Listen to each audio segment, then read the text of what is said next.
Good morning. It is today Wednesday, April 8th. And it's so good to be back at the base after all that hiking in Mie Prefecture. Spring is officially here. Lots of color in the garden.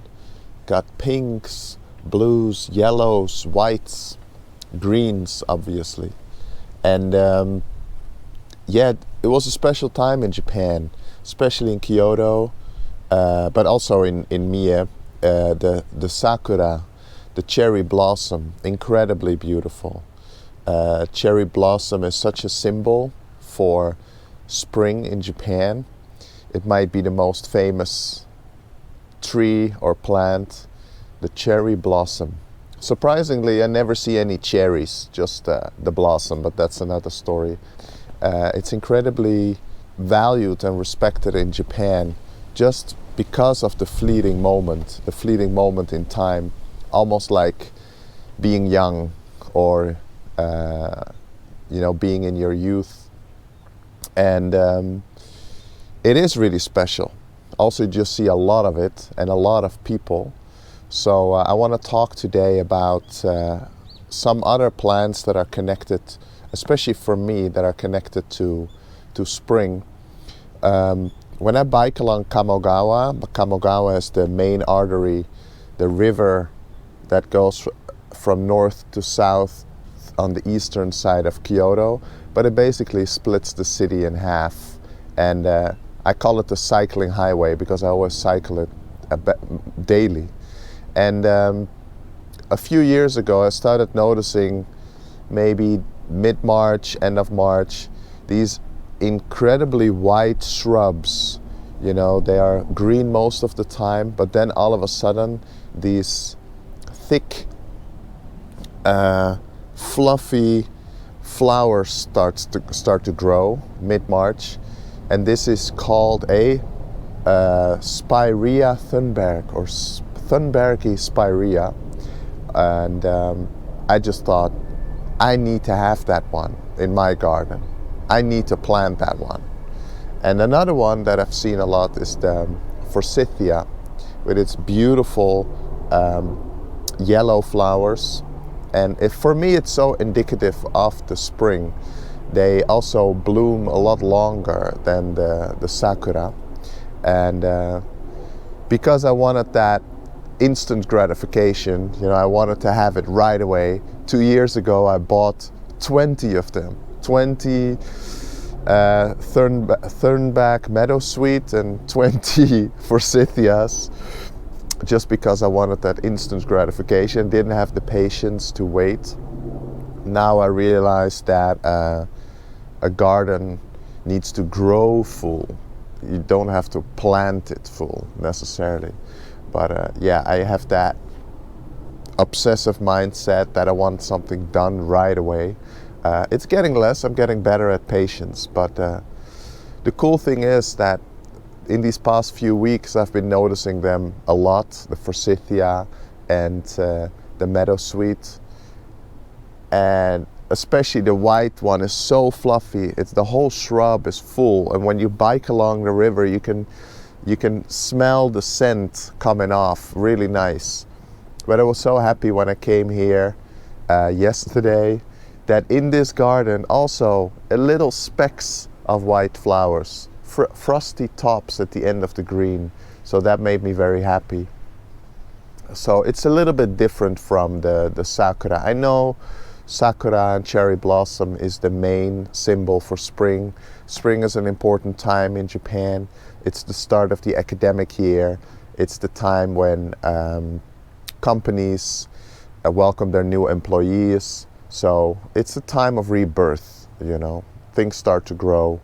And a little bit sad story, but it's indicative of the value of Sakura in Japan. When a few years ago we had a death in the family, and when this person passed, family members were sad that she would never see another cherry blossom. And I think this really shows how important that cycle is. And I come to rely on the cycles more as well when I'm in Japan. So being back here in the garden, and I decided to open up to take off the covers, and it's really nice to see the new growth, especially on the tea plants that were eaten by the deer, and the yuzu tree has some new growth on it. I'm still indecisive if I'm gonna leave it out in the open from now on, because the biggest issue here are the deer. You know, they eat everything. Last night I went on my evening walk in the dark, and I don't know, it weren't necessarily herds, but it's more like family groups. So I spotted 3 different family groups of deer. So cute. But I also thought, you are the ones that ate my plants. So the one plant it's doing the best is the lilac. It's incredible. It's so green and so thick in its leaves already. I just wonder, it says when you Google it, it's deer resistant, or deers usually don't eat it. But I've come to notice that when the plants are small and the leaves, it's new leaves, then they still love it. So maybe if it's an adult tree, they will eat it less, but when it's a small shrub, they love the new leaf. So yeah, I might cover up the yuzu tree, and the lilac seems a bit more established. Another thing that I've noticed over the years coming here is that the maple tree that is over here, often I find branches in the garden, and I wonder, like maybe like I don't know, 2 centimeters to an inch thick, the branch. How did that come off? Is that the wind? Until I noticed a troop of monkeys scouring over the roofs, and they jump up and down, or they climb up to the roof through this tree. So I think what happens is they climb up and break off branches. So it's like a natural way of pruning the tree. It's yeah, it's fun, definitely. All these, you know, completely different thought experiments I get over here in the garden. Originally, I had imagined a self-sufficient garden with fruit trees, like a Garden of Eden, fruit trees, vegetable patch, but my neighbors warned against it. It's not going to work because of the wildlife. Also, it's a little bit drier over here, so I don't, maybe it's a bit early in the year, but I started watering it, because even though we get a lot of rain in Kyoto the last week, it tends to be pretty dry up here. Yeah, it's just really nice to be back here and enjoy the new cycle and get ready. Even though for me, spring, because of the outdoorsy hiking and stuff, spring started a month or 2 ago, but to see it growing is really nice. And I'm rereading The Outsiders, and this book, I read it for the first time maybe 15 years ago. I mean, it's a typical American middle high school novel. I enjoy it though. And it also introduced me to an American poet called Robert Frost. So I think the poem that is mentioned in this book is really fitting with this time of year and the garden in general.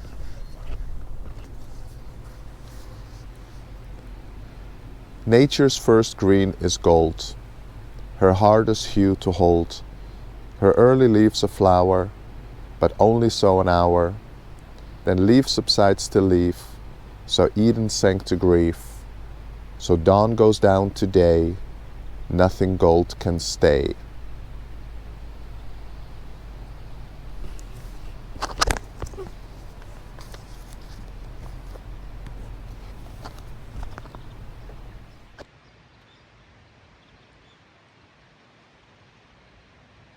Daijoubu, 今ビデオ作ります。